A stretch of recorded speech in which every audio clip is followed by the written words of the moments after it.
2 সপ্তাহের যুদ্ধবিরতির পর সীমিত পরিসরে হরমুজ প্রণালী খুলে দেওয়ার ঘোষণা দিয়েছে ইরান। তবে এই গুরুত্বপূর্ণ জলপথ দিয়ে দিনে সর্বোচ্চ 15টি জাহাজ চলাচল করতে পারবে বলে জানিয়েছে দেশটি। ইরান বলেছে, হরমুজ প্রণালী দিয়ে চলাচল করতে হলে প্রতিটি জাহাজকে তাদের কাছ থেকে আগাম অনুমতি নিতে হবে এবং নির্ধারিত প্রোটোকল মেনে চলতে হবে।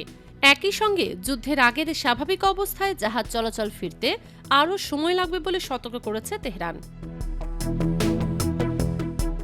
ইসলামাবাদে ইরান ও যুক্তরাষ্ট্রের বৈঠকের আগে রাশিয়ার বার্তা সংস্থা তাসকে দেয়া এক সাক্ষাৎকারে ইরানের এক ঊর্ধ্বতন কর্মকর্তা জানান, বর্তমানে দিনে 15টির কম জাহাজকে হরমুজ প্রণালী পাড়ি দেওয়ার অনুমতি দেওয়া হচ্ছে। সব ধরনের জাহাজ চলাচল ইরানের অনুমতি ও কঠোর শর্ত সাপেক্ষে পরিচালিত হচ্ছে।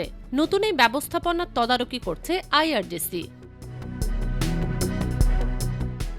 ইরান জানিয়েছে, নিকট ভবিষ্যতে এই জলপথে জাহাজ চলাচল যুদ্ধের আগের অবস্থায় ফিরে যাবে না। যুদ্ধবিরতির অংশ হিসেবে ইরান আগেই জানিয়েছিল নিয়ন্ত্রিতভাবে হরমুজ প্রণালী খুলে দেয়া হবে। সেই অনুযায়ী এখন নতুন শর্ত ও প্রোটোকল জারি করা হয়েছে। ইরানের পররাষ্ট্রমন্ত্রী আব্বাস আরাকচি বলেছেন, যুদ্ধবিরতির সময় জাহাজ চলাচল ইরানের সশস্ত্র বাহিনীর সমন্বয় এবং কারিগরি সীমাবদ্ধতা বিবেচনায় পরিচালিত হবে। বুধবার আইআরজিসি হরমুজ প্রণালীর নতুন একটি মানচিত্র প্রকাশ করেছে। এতে জাহাজগুলোকে ওমান উপকূলের প্রচলিত পথ এড়িয়ে ইরানের উপকূলের কাছাকাছি দিয়ে চলাচলের নির্দেশনা দেওয়া হয়েছে।